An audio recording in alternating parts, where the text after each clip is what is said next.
come to the halfway point of our senior seminars. Our guests today come from the Blue Bay Police Department. Why don't we begin with a question? What is a sex crime? Salut à tous et soyez les bienvenus pour une toute nouvelle vidéo d'État Critique. Aujourd'hui j'ai décidé de booster un petit peu l'audience de ma chaîne en parlant de sexe, en montrant des tétés à poil, des plans nichons et de nombreuses scènes de cul et plein de trucs encore. Évidemment, je plaisante. Bah attends, non mais attendez, ne partez pas, oh, vous allez quand même pas louper ma critique du jour, oh. Ah bah merci les gars, c'est sympa, hein, vous êtes sympa vraiment, hein. Donc aujourd'hui au programme un thriller érotique complètement... Oui, je suis complètement dingue. Donc aujourd'hui au programme un thriller érotique complètement racoleur, complètement foiré scénaristiquement, notamment dans le dernier quart du film, mais qui du point de vue d'un homme en manque, s'observe avec beaucoup d'intérêt, notamment pour les formes généreuses des pulpeuses Denise Richards et Neve Campbell, qui nous font ici le grand jeu. Je veux bien évidemment parler du faussement provocateur Sex Crimes, sorti le 24 juin 1998 et réalisé par John McNaughton. Alors de quoi que ça parle ce film? Sex Crimes nous raconte l'histoire d'un professeur, joué ici par Matt Dillon, dont le charme légendaire fait tomber plus d'une de ses élèves, jusqu'au malheureux jour où l'une d'entre elles, Denise Richards, l'accuse de viol.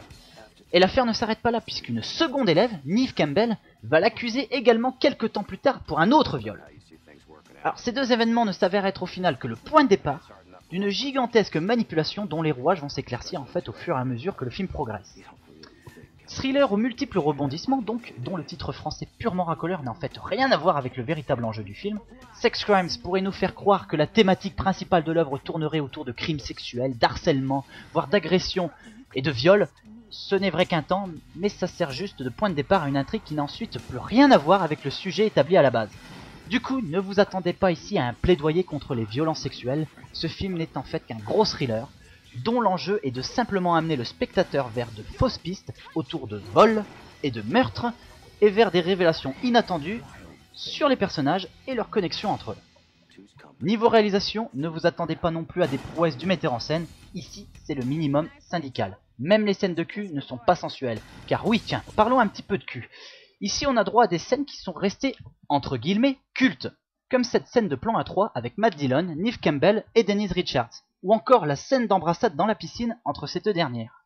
Personnellement, je trouve que ces scènes, purement gratuites, amenées ici juste pour faire grimper la libido du public masculin, résument assez bien le côté pseudo-aguicheur d'une œuvre qui tente de combler ses lourds manquements scénaristiques avec des scènes de cul qui n'ont pas de sens et qui sont en plus vulgairement filmées.